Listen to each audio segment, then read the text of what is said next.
Now, Eyewitness Sports.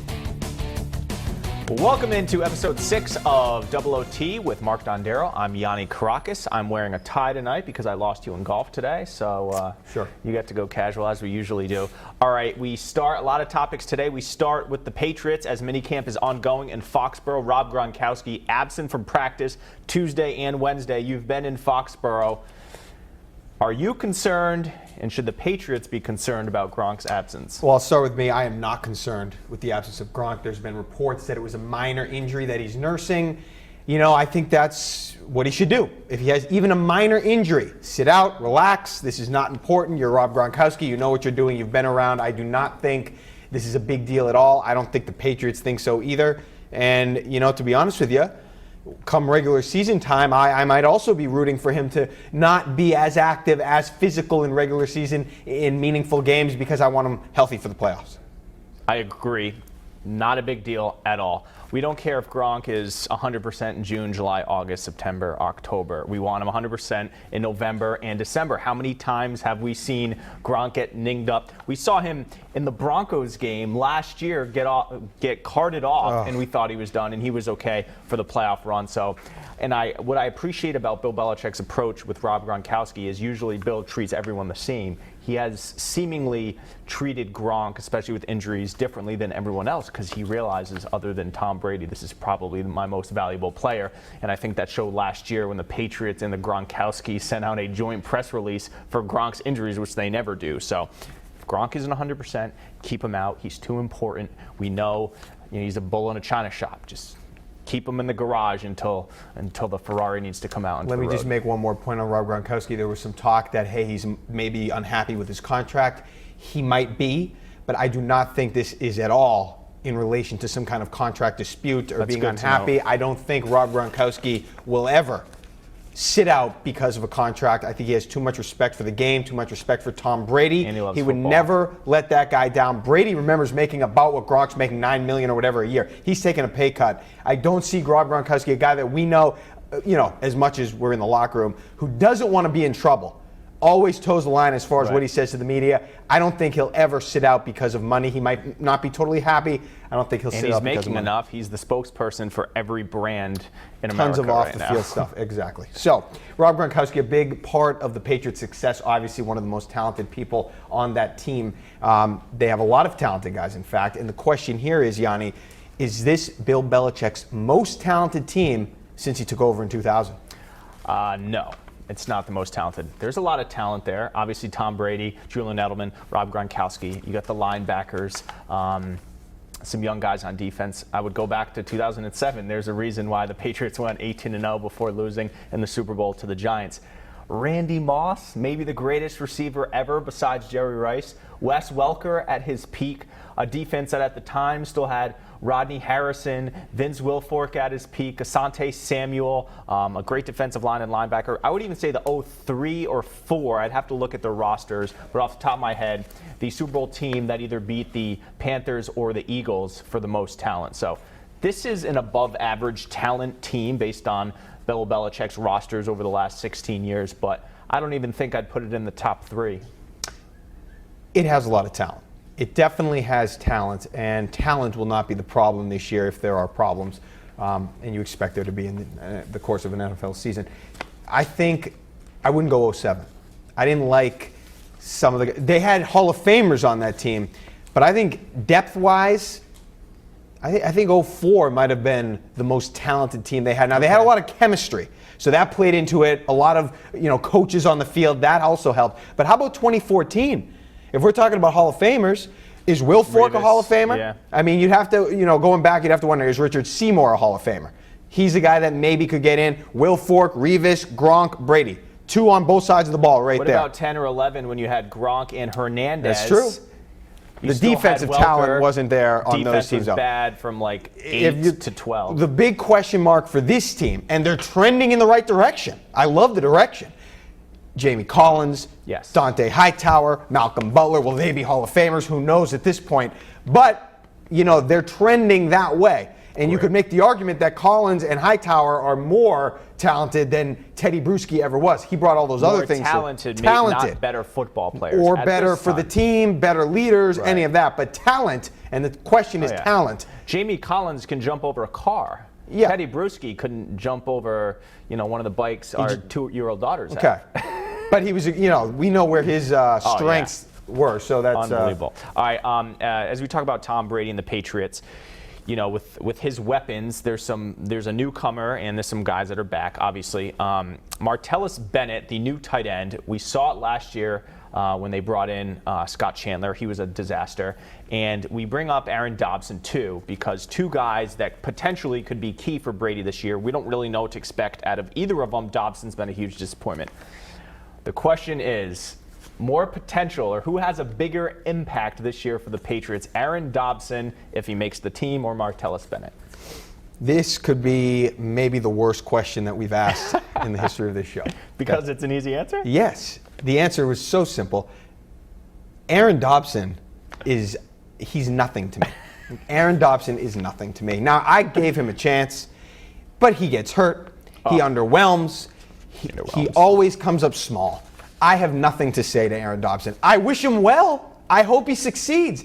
I have nothing to say to Aaron Dobson. Martellus Bennett, the talent is there. He's been to a Pro Bowl. The motor's kind of hot and cold. We don't know what we're going to get out of him. He had a great game when he played the Patriots. I think he was on the Bears a few years ago. Unbelievable game. Yeah. But I am not going to. Dobson made a great catch on Tuesday at practice. Whoa. Yeah.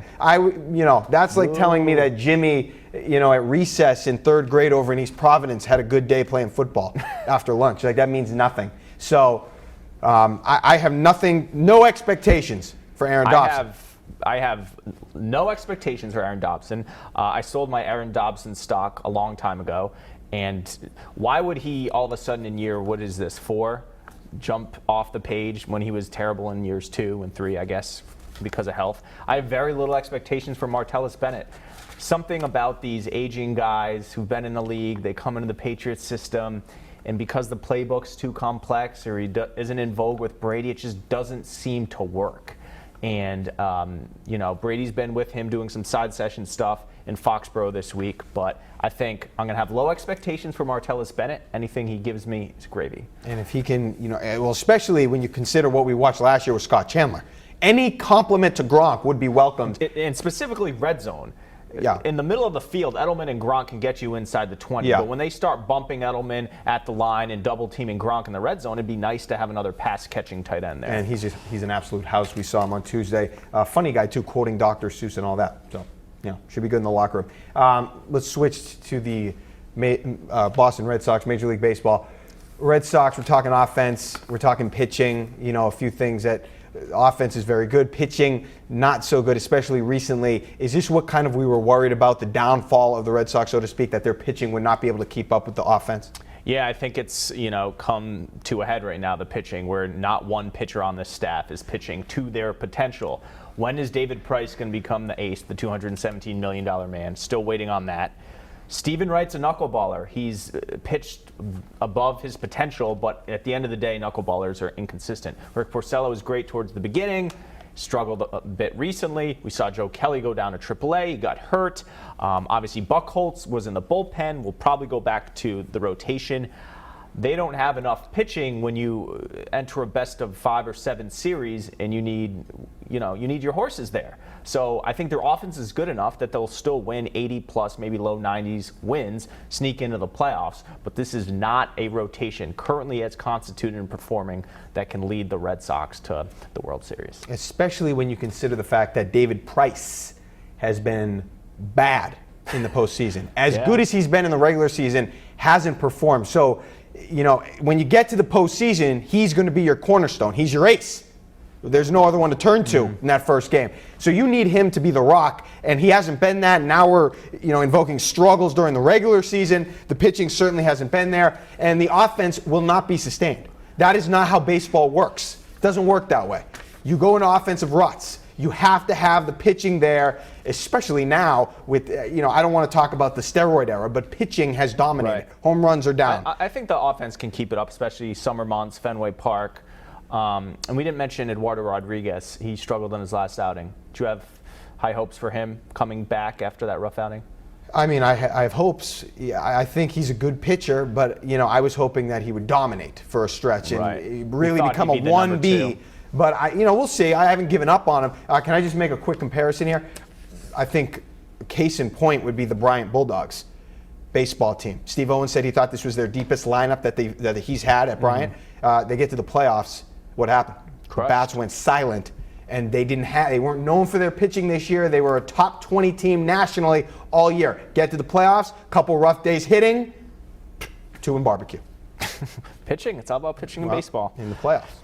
All right, let's switch gears to the NBA Finals and by proxy the Boston Celtics. As Cleveland through 2 games was getting crushed through Golden State, the representative for the Eastern Conference, a team that beat the Celtics, the Atlanta Hawks. What does that tell you about the East? Are the Celtics not as close to championship caliber as we perhaps thought based on what Cleveland's doing? Well, I'll say this. The Celtics, and not that it means everything, but the Celtics did play the Cavs. Check that. The Celtics did play the Warriors twice this year. Beat them once out in Oakland. Went to, overtime or double overtime? So they played them tough. But overall, the bigger point is, it kind of worries me because the Celtics couldn't beat the Atlanta Hawks. The Hawks couldn't even sneeze on the Cavs. That wasn't even a series. Right. And now the Cavs are just getting their lunch money taken. So I'm concerned, that the East is so far behind right now, especially when you talk about what the Spurs, the Thunder, and the Warriors do out there. I'm concerned that the Celtics are a little bit further behind schedule than maybe we all thought. It's kind of like the NFL season back when it was like in 2006 when it was the Patriots and Colts, and you knew whoever was winning the AFC Championship game was going to crush the Bears. That's how it feels now. The representative of the East isn't battle-tested going through the East, whereas Golden State had to go through OKC, who had to go through San Antonio. So I don't think the Celtics are at that level with those teams right now. The good thing is, though, and I don't think it's really taught us anything, I think we knew this, is that the East is very mediocre. The Celtics by tiebreakers, could have been a 4 seed or even a 3 seed this year. Would they have made the playoffs in the West? I don't know maybe the stats. Snuck in. Maybe. So they're still a player or 2 away, but that's good that the East is watered down, especially if LeBron James were to leave for some reason. Cleveland, I guess, though, he would potentially go to Miami. But the Celtics, if they can get to an NBA Finals, I think you take that even if they get crushed by Golden State in a year or 2. Sure. You want to win the championship. That's what you want to do. Yeah, but... All right, so with that being said, the Finals have been kind of a snooze based on the first 2 games out in Golden State, unless you're rooting for the Warriors. What's the question here? Have the finals been disappointing through the first couple games here? Absolutely, and that question was courtesy of Tim in Bristol. Thank you for the submission, Tim. Absolutely. When you talk about generational players in LeBron James and Steph Curry, you're expecting the heavyweight fight, the Ali Frazier, the Bird Magic, and it just hasn't amounted to that. Especially with OKC, with Golden State beating OKC, you're like, all right, this is setting up a primetime matchup. And because last year, because they didn't have Kevin Love and Kyrie Irving, and I know Love has been hurt in this series too, we thought this would be the series we've been waiting for after last year was kind of the appetizer to it all without a full Cavaliers roster. So a huge disappointment. When you talk about games 1 and 2, double-digit spreads in that, I mean, people who are trying to stay up, they're turning the TV off. The worst part about what's going on right now in the finals, and yes, of course it's a disappointment, but the worst part is, and we talked about this, the NBA playoffs overall are so predictable, you have to make up for it with a great conference final and finals. How many in the entire NBA playoffs, how many good series have there really been?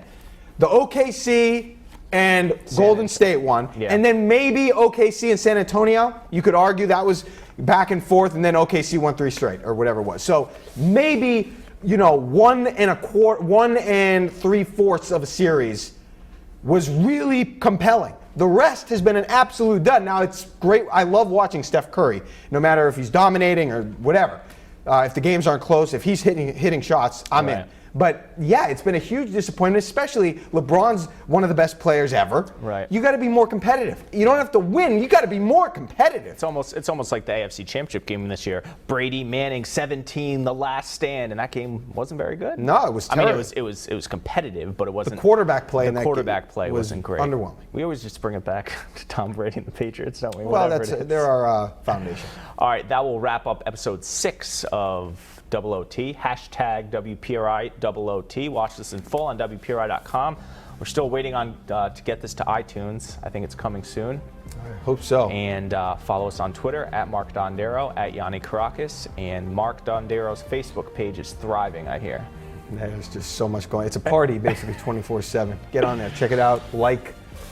Thank you so much for watching, and we'll see you next week for episode 7. Have a good night.